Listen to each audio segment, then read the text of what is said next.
ప్రస్తుతం మనం ఎన్టీఆర్ మార్గులో ఉన్నాం. ట్రైన్ నెంబర్ 8, 9 మధ్యలో మనం చూస్తున్నాం. ఇక్కడ మనకు ఒక హడావిడి, ఒక సందడి వాతావరణం నెలకొంది. ముఖ్యంగా జాతర తిరునాళ్ళులా కనిపిస్తుంది. అయితే ముఖ్యంగా ఇప్పటివరకే చాలా పెద్ద ఎత్తున గణేష్ విగ్రహాలు నిమజ్జనం అయిపోయిన నేపథ్యంలో మనకు సాయంత్రం నుంచి మనకు ఆ కోలాహలం కనిపించనుంది. ముఖ్యంగా అన్ని క్రేన్స్ కూడా ఖాళీ ఉన్న పరిస్థితిని మనం గమనించవచ్చు.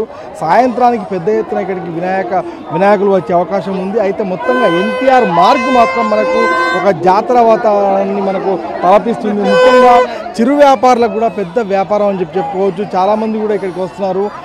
ఒకసారి మనం చూడవచ్చు, ఒక హడావిడి వాతావరణం, ఒక సందడి వాతావరణం చూడవచ్చు. చిరు వ్యాపారులు ఐస్ క్రీమ్స్ కానీ ఇతర తినుబండారాలు కానీ అమ్ముతున్న పరిస్థితుల్లో మనం చూడవచ్చు. చాలా కోలాహలం అయితే మనకు కనిపిస్తుంది. అయితే సాయంత్రం వరకు ఈ రద్దీ కూడా మరింత పెరిగే అవకాశం ఉంది.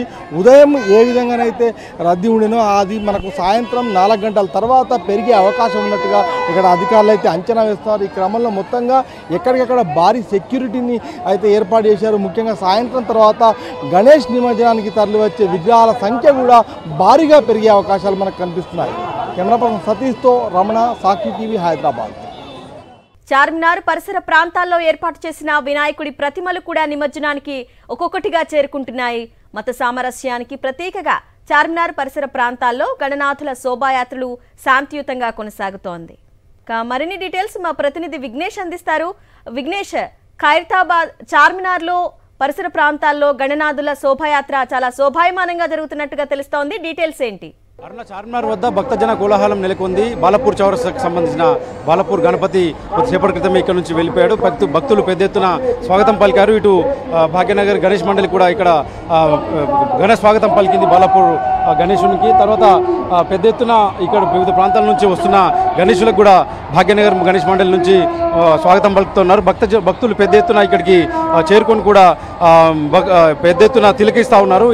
మనం చూస్తూ ఉన్నాం ఏదైతే కేశవగిరి చంద్రాయణగుట్ట ఫ్లైఓవర్కు సంబంధించి కూడా, అలాగే ఎంబీఎన్ఆర్ ఎక్స్ రోడ్, అలాగే ఫలక్నుమా రైల్వే ఓవర్ బ్రిడ్జ్ నుంచి అలియాబాద్ ప్రాంతం నుంచి కూడా పెద్ద ఎత్తున ఇప్పటికే గణనాథులు తరలిపోతూ ఉన్నారు. చార్మినార్ మదీనా ప్రాంతం అయితే పెద్ద ఎత్తున, ఇంకా చార్మినార్ మదీనా ప్రాంతం అయితే చార్మినార్ ప్రాంతంలో ఓల్డ్ సిటీ ప్రాంతంలో దాదాపు 10,000కు పైగా గణనాథులను ఈసారి ప్రతిష్ఠించారు. అక్కడ నుంచి కూడా పెద్ద ఎత్తున వస్తూ ఉన్నాయి. అఫ్జల్గంజ్, ఎంజే మార్కెట్, అబీద్ సెక్స్ రోడ్, బషీర్ బాగు, లిబర్టీ జంక్షన్ నుంచి కూడా అంతా ఎన్టీఆర్ మార్గు వైపు నుంచి కూడా అంతా కూడా వెళ్తూ ఉన్న పరిస్థితి కనిపిస్తుంది. భక్తజనులు అయితే పెద్ద ఎత్తున భక్తులు ఇక్కడికి వచ్చి చేరుకొని తిలకిస్తూ ఉన్నారు. గతంతో పోలిస్తే ఈసారి చాలా భిన్నమైన పెద్ద భారీ గణనాథులు ఇక్కడ చేరుకుంటున్నారని చెప్పి భక్తులు కూడా చెప్తా ఉన్నారు. మహిళలు కావచ్చు, చిన్నపిల్లలు కావచ్చు, అందరూ కూడా ఇక్కడ చేరుకొని తిలకిస్తూ ఉన్నారు.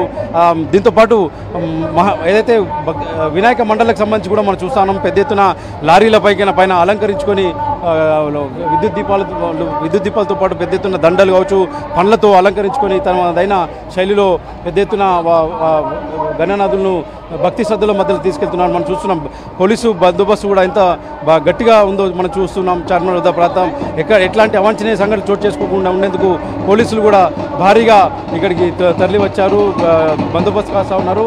విగ్రహాల మండపాలకు సంబంధించి ఏదైతే శోభయాత్రకు సంబంధించి భారీ వినాయకులను తొందరగా ఇక్కడి నుంచి పంపించే ప్రయత్నం చేస్తూ ఉన్నారు. ఇప్పటికే కేంద్ర సహాయ మంత్రి బండి సంజయ్ కావచ్చు, నేతలు బండారు దత్తాత్రేయ లాంటి నేతలు కూడా ఇక్కడికి వచ్చి ఇక్కడ ప్రసంగించి వెళ్ళారు. ఇక్కడ అందరికీ కూడా స్వాగతం పలికారు, వారితో ప్రసంగించారు.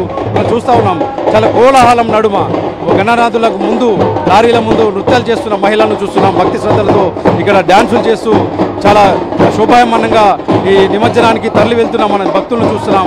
డప్పు వాయిద్యాల మధ్య, బ్యాండు మధ్యలో అందరూ కూడా చాలా భక్తి శ్రద్ధలతో గణనాథులను తీసుకెళ్తా ఉన్నారు. అందరూ కూడా భారీ సంఖ్యలో ఇక్కడికి చేరుకొని అందరూ కూడా ప్రతి ఒక్క మండలి వారు కూడా తమదైన ఒక డ్రెస్ కోడ్ను కూడా ఏర్పాటు చేసుకున్నారు. దాంతోపాటు పగిడీలు ధరించారు.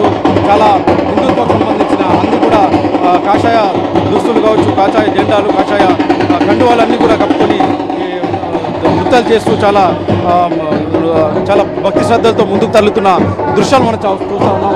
ఇప్పటికే వేలాది విగ్రహాలు ఉదయం నుంచి తరలి వెళ్ళాయి. మరికొంత ఇప్పటికీ ఇంకా కోలాహలం కొనసాగుతుంది. సాయంత్రం అయితే చీకటి పడితే మరిన్ని విగ్రహాలు వచ్చే అవకాశం అయితే ఉంది ఇక్కడ. Aruna. Right Vignesh, thank you.